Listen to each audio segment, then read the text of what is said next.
Alright everyone, here's a beginner's tip video for Hunt Showdown.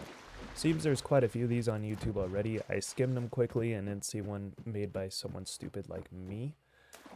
So I figured it was time to add my video to the list. I will say this is for beginners. If you consider yourself a god at Hunt Showdown, a literal Bayou Zeus descendant Megatron ultimate gamer, then this video is probably not for you. That said, I don't want to waste anybody's time, so let's just jump in. There are a few modes in this game: quick play, bounty hunt, trials, and a new tutorial that brought the first voiceovers in the game, which is pretty awesome. I won't explain everything about all these modes in this video, as I don't really want to go into depth on how all the modes work, because I don't think that's what this video is about. I just wanted a nice beginner jumpstart video to get you in the game and having some fun. So I'm just going to go through every mode quickly and then let you know what I would do if I was starting Hunt. The new tutorial in the game is definitely nice. I ran through it to check it out, and the tutorial does a pretty good job at explaining Bounty Hunt, which is definitely the mode they try to sell everyone on. But I don't think Bounty Hunt is where you should start after the tutorial. You can, of course, but there are some things that will help you grasp the concept of Hunt Showdown faster, in my opinion. That being trials. I think a really good place to start after the tutorial, and maybe even before the tutorial, would be trials. There's a couple trials in particular that allow you to practice your aim, one of them being the Lawson Station trial. It gives you an iron sight Mosin. It's a good way to test your sensitivity. I recommend doing this trial a couple times till your sensitivity feels good. If you play a ton of other shooters and you've already got your sense figured out in this game, you can skip this step, but it will kind of get you in the mode of what you should be doing to hit headshots, to hit body shots in Hunt Showdown. Next up, quick play. I can't stress this enough. Unless you have friends to play with on minute 1 of booting up Hunt, I recommend you start with some quick play. It allows you to get into PvP quickly, learn weapons, learn compounds, learn spawns, learn how to deal with AI, and maybe walk away with a kitted hunter if you win. It costs nothing to play a quick play match, and you lose nothing if you die except the time spent in the match. At least use quick play to warm up at the beginning of a play session. Most rounds last between 10 to 15 minutes, and they can end much sooner. Even once you know how to play the game at a decent level, this is still the best place to get into PvP quickly. You have to rely on yourself for outplaying your opponent, which gets you into the right mindset for Hunt, in my opinion. It'll take a bit of practice, but I think you'll grasp the game faster if you start with quick play instead of bounty hunt.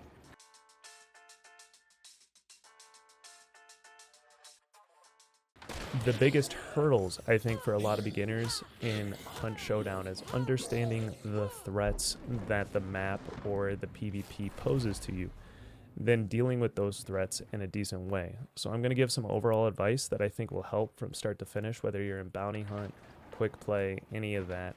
This will just help make it a smoother learning experience. First off the bat, check spawns. Everyone spawns on the outside and generally pushes in deeper into the map as the match goes on. So you'll have a chance to encounter a team right at the beginning. I'd be careful as a new player making too much noise at the beginning. It'd be too hard to hear if another team is making noise close to you. I'd say that after the first few minutes of the match, though, if you haven't encountered another team by then, it's unlikely that a team spawned close to you. Don't re-peek without mixing up your peeks, and move often in a fight. You don't need to be moving all the time, but it's good to keep the enemy guessing on what angle you're going to be peeking next. Doing so quietly will make it harder for them to know when a peek is coming, but sometimes you don't have that luxury. So just keep rotating, making sure that you're keeping the opponent guessing on where you're coming from next, because it's really easy to just sit there and watch one angle. If someone has to guess if you're going to peek 3-4 angles, it makes it a lot harder for them to hit the shot.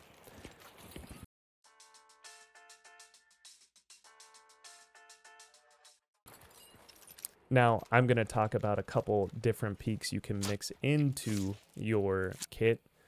This goes for most FPSs in general, especially tactical shooters. Shoulder peeking is pretty common, like I said, in a lot of FPSs, but it's very, very, very good in Hunt Showdown. Bullets are super slow in this game, and guns have a very slow rate of fire. So if someone is waiting for you to come around a corner, as soon as they see you coming, they are more than likely going to shoot as soon as they see some part of you come around that corner. If you just peek with your shoulder and then go back around the wall, a lot of the times people will just shoot thin air. And then you can re-peek that same angle in between their cycle, their bolt cycle, their shot cycle, and shoot them with a bit more time on your hands than just getting hit immediately coming around the corner. This kind of peek works really well on single shot weapon users, so Sparks, Martini, Springfield, Romero, those kind of guys, those kind of weapons. If you hear one of those weapons pop off when you shoulder peek, then you know they have to reload or swap weapons, and a lot of the danger has already gone past you, so you can just take them out. Alright, a jump peek. This is where you jump when you think someone is holding a corner that you are coming around. You jump and then aim in their direction. And while you're jumping, if you're coming around the corner and you see them, you shoot them. This works really well with buckshot shotguns because they don't lose accuracy while jumping. Every other weapon in the game, even shotguns that don't have buckshot, so like slugs, does lose accuracy while jumping. So be mindful not to shoot till after your jump if you're using something besides buckshot shotguns.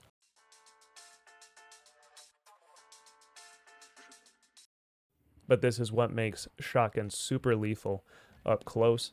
It's a very easy way to confuse the person on the other corner who's trying to aim probably at head height, if not body height, and then you come around the corner in a different way than they're expecting. It'll take some time for their shot to adapt.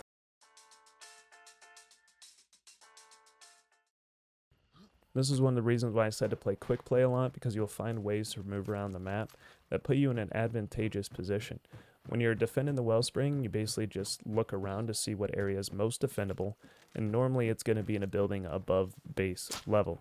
Shooting down is easier than shooting up, and you get to pick when you peek. That one is super important, especially in Hunt Showdown, because some weapons aren't very effective at certain ranges, so you can peek when someone gets close enough or gets into your kill range. One thing to be wary about though is taking high ground also makes it easier for people to see you further off, so know the angles you're exposing yourself to when jumping off a roof or climbing a tower, and make sure that you're not putting yourself at more of a disadvantage than you think by exposing yourself to the whole map.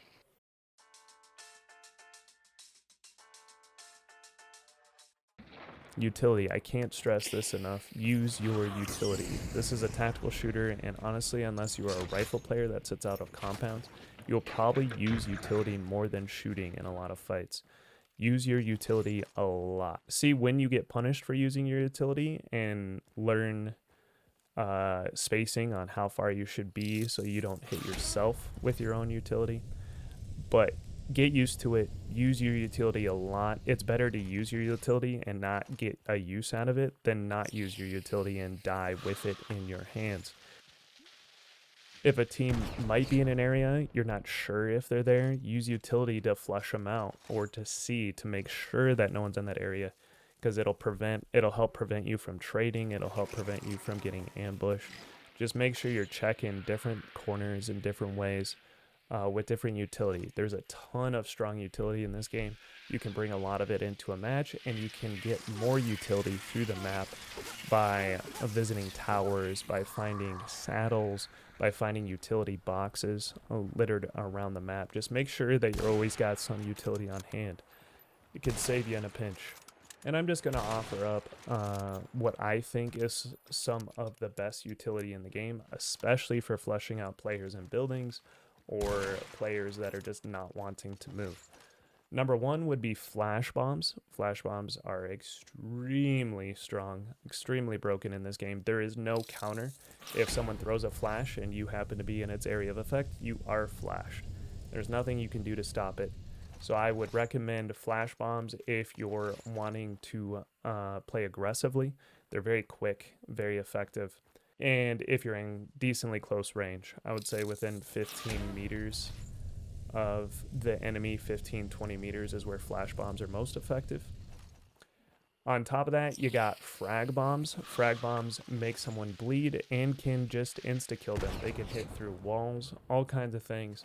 They have a really wide radius of effect, and if you hit someone with a frag and make them bleed, it's pretty much over at that point, because they either have to stop the bleed, which leaves them open, or bleed out. And nobody wants to just die to bleed. So most of the time, you hit them with that, they try to stop it. If they don't have a teammate to back them up, they're just going to die. Frag bombs are extremely good at keeping pressure and keeping people away from you, and searching a building to see what angle somebody's hiding in. Choke bombs, you get quite a few of them per match. It's 2 or 3 depending on your traits. And you can use them to clear spaces, you can use them to block entrances and extracts, all kinds of stuff. Highly, highly effective at keeping people closed in or just away from you. And it lets you know when people are trying to make a move. Concertina traps are extremely good at stopping 3-man rushes. So if you're playing in trios, in bounty hunt, a lot of the times the 3 people on a team will push the same angle, or there'll be one person on one angle, one person on another, and then one person just kind of watching their teammates. And both the people that are on different angles will push at the same time from different sides, and it'll be really hard to stop in hunt because guns don't fire very fast, and there might only be one of you if you're playing solos, stuff like that. So concertina traps help stop you from getting closed in on. Another utility that some people don't really understand would be the bee jars. They're definitely supposed to be used to flush people out of corners, where if someone's in a building, you throw it in the building, they have to run around or melee the bees, and then you know what corner they're in. They're also really good if you're in a building and you hear someone approaching from a side. You can throw the bees on them, which usually will make them back up a little bit, give you a little bit of space to peek them from inside your building.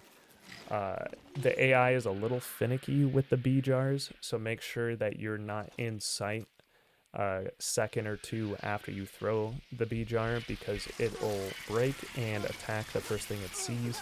So if you're closer and it sees you, it'll just come right back on you and mess you up.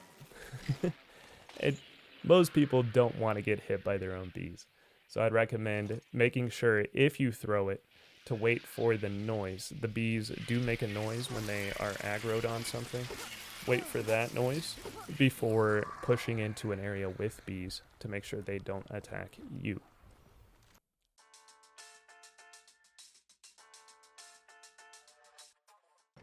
Alright, there's a couple things to consider when going after the boss in Bounty Hunt.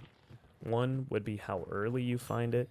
If you happen to find the boss early on in the match, there's a good chance there's another team looking for it, and we'll get there in a minute or 2. So usually it's a good time to set up some traps and find a good position to hold out instead of just killing the boss right away. Number 2 would be that even when you decide to finally go after the boss or kill the boss, that someone is always watching from your team. Unless you're a very experienced hunter and know all the sound cues and weapon cues and different areas people can approach from, killing the boss solo is very dangerous. It puts you in a risky scenario, and it's not easy to do without taking on extreme amounts of risk, unless you're no longer solo.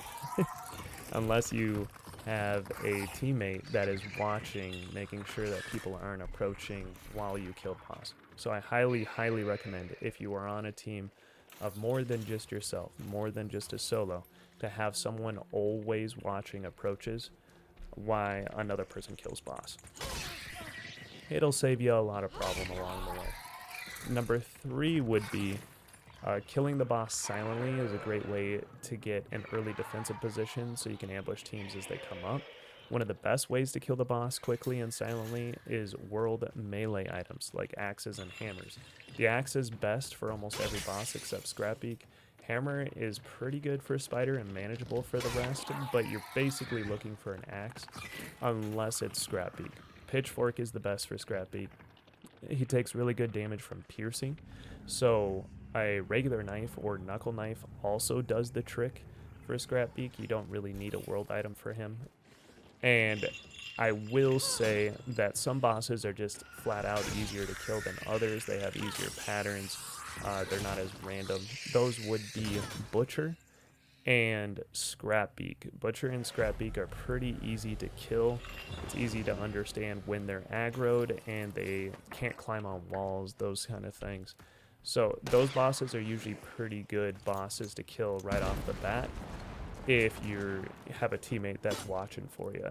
And Spider and Assassin, on the other hand, are very tough bosses to kill quickly. You need to know very specific ways to kill them and or have very specific items to kill them effectively and quickly. So I would highly recommend, until you are no longer a beginner, to kind of leave those bosses for a while if you find them early on.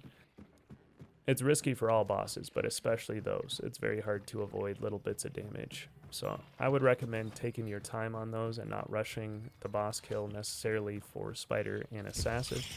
And just know that it'll be a little bit of a fight. Make sure the surrounding area is clear of players so they don't punish you for fighting boss.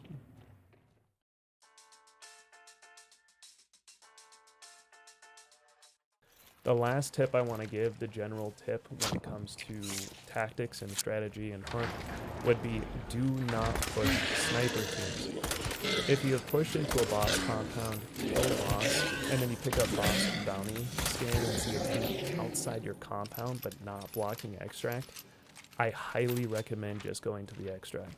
This game does not reward you for killing everybody on the map. PvP is fun, but I won't even call PvP against a lot of the snipe teams out there PvP. It's more like them just continuously backing up over and over again, taking pot shots, and it is a losing battle most of the time. In certain circumstances, depending on your build, it's literally impossible to stop a good snipe team that just backpedals. They will continuously stay out of range. It limits your options on what utility you can use to punish them. I would just let you know that pushing a sniper team does not end in a good time most of the time. And there's no reason to give the sniper team exactly what they want, which is you to push into their weapons. So don't feed their playstyle and don't let your team do all the work and then let the snipe team get all the reward. Alright, and those are my general tips for combat, general tips for playing the maps, general tips for playing around boss, and how to make it out with some bounty tokens. If you guys like this video, I would appreciate you guys liking the video and commenting. That would be awesome. If you want to see more videos like this, let me know. Alright, I'm out. Bye.